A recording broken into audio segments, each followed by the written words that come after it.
За самсгана 10 дугаар сарын 31-ний техник шинжилгээ та бүхэнд хүргэж байна. За энэ зураг дээр Euro USD 1 цагаар харагдаж байна. За Euro маань 42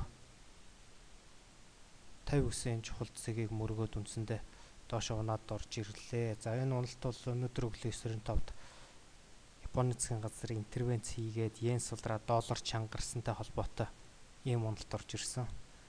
За ингээ еврогийн хувьд 1.4000 гэдэг чухал цэгийг бол үндсэндээ хамгаалж байна. За одоо эндээс бид эргээд өсөлт орж ирнэ гэж үзэх юм бол эхний ээлжинд 41.00 руу өсөлт харж болохоор байна. За эндээс дахиад доош унах гэвэл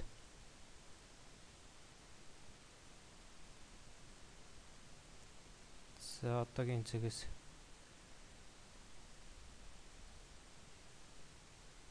$39.50 руу унах юм болцоотой. За энэ харагдж байгаа улаан шугам бол 50 мөвөө өрөж буй 50-ын дундаж шугам байгаа. За евро долларын хувьд юм байна. За долларын хувьд за 1 цагаар долларын нэг Японы интервенц хийгээд 380 пип энд харагдаж байна. 380 пип дэшээс суларсан байна.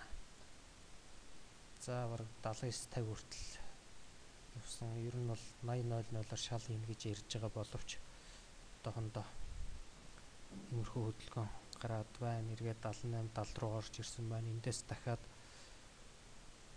хөдөлгөөн дэвшилж 80.00-ыг хамгаалах хаа. Ер нь хамгаалж чадахгүй бол эргээд 4 цагаар зурсан байдлаар бол эргээд 77.70 руу орж ирэх бол ойрхон. За алтны тухайд нэг өдрөөр зурсан зургийг харагдаж байна. За энд нэг өдрөөр ерөөхдөө од зураад бас ийм Америк доллар чангарсантай холбоотой уналт орж ирсэн. Нэг унц нь 700 хүртэл унссан.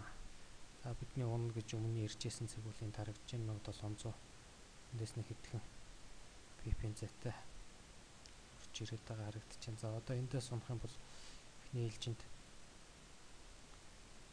энэ харагдж байгаа ногоон зураас болох 1680 гэдэг цэг харагдаж байна. За эндээс эргэж өсвөл эргээд одоо 1759 цэг дээр ямар ч хийсэн шалгах хэрэгтэй болох хаа.